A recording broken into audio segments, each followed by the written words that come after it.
പിണറായിയോ ശൈലജയോ രാജീവോ LDF പ്രതിപക്ഷത്തായാലേ ആരായിരിക്കും പ്രതിപക്ഷ നേതാവ്?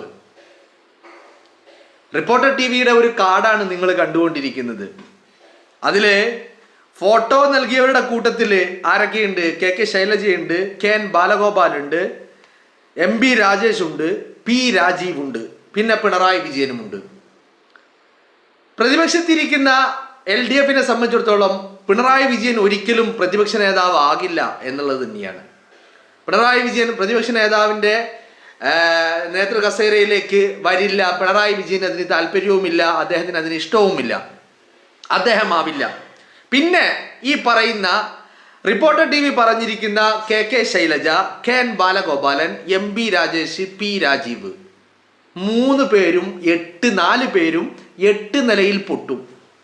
P രാജീവ് കളമശ്ശേരിയിൽ പൊട്ടും, MB രാജേഷ് തൃത്താലയിൽ തോൽവി അനുഭവിക്കും, ബാലഗോപാലൻ കൊട്ടാരക്കരയിൽ, ശൈലജ പേരാവൂരിൽ സണ്ണി ജോസഫിനോടും പൊട്ടും. ഇനിയിപ്പോ എനിക്കറിയാത്തത്, എനിക്ക് മനസ്സിലാവാത്തത്, വടകരയിൽ തോറ്റ ശൈലജ വടകരയുടെ MB ആയതുപോലെ പേരാവൂരിൽ നിന്ന് തോക്കുന്ന ശൈലജ പ്രതിപക്ഷ നേതാവാകുമോ എന്നുള്ളതാണ് എനിക്കറിയാത്തത്. മേ ബി അന്തം കമ്മി അടിമകൾക്ക് അങ്ങനെ തോൽവി ജയം എന്നൊന്നും പറയുന്നില്ലല്ലോ. അവർക്ക് തോറ്റാലും ജയമാണ്. തോൽവി അത് സമ്മതിച്ചു തരാറില്ല സ്വാഭാവികമായിട്ടും.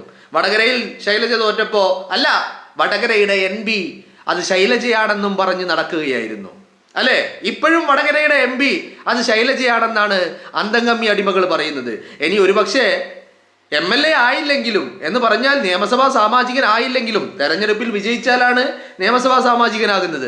നിയമസഭാ സാമാജികനായില്ലെങ്കിലും ശൈലജ പ്രതിപക്ഷ നേതാവിൻ്റെ സ്ഥാനത്തേക്ക് വരാനാണ് സാധ്യത, അല്ലേ? സ്വാഭാവികമായിട്ടും MB രാജേഷിന് തൃത്താലയിൽ വൻ പരാജയമാണ് MB രാജേഷിനെ കാത്തിരിക്കുന്നത്. P രാജീവിനെ കാത്തിരിക്കുന്നത് കളമശ്ശേരിയിൽ അതും പരാജയം തന്നെയാണ്. ബാലഗോപാലൻ പിന്നെ കൊട്ടാരക്കരയിൽ പറയേണ്ട കാര്യമില്ല, ഐഷ പോറ്റിയാണ് എതിർ സ്ഥാനാർത്ഥി. പിന്നെയുള്ളത് ശൈലജയാ. ശൈലജ വിജയിക്കുമായിരുന്നു. ശൈലജ മട്ടന്നൂരിൽ തന്നെ മത്സരിച്ചിരുന്നെങ്കിൽ.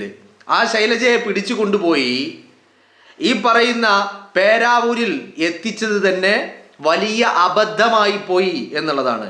പേരാവൂരിലേക്ക് ശൈലജയെ പറിച്ചു നട്ടത് തന്നെ പിണറായി വിജയന്റെ ഒരു താല്പര്യമായിരുന്നു. ശൈലജ ഇനി പാർലമെന്റ് രാഷ്ട്രീയത്തിൽ ഉണ്ടാകാൻ പാടില്ല എന്നുള്ള പിണറായി വിജയന്റെ താല്പര്യമാണ് മട്ടന്നൂരിൽ നിന്ന് പറിച്ചു കൊണ്ടുപോയി ശൈലജയെ പേരാവൂരിൽ പ്രതിഷ്ഠിച്ചത് എന്നുള്ളതാണ്. അപ്പോൾ ആ ശൈലജ സണ്ണി ജോസഫിനോട് തോക്കും.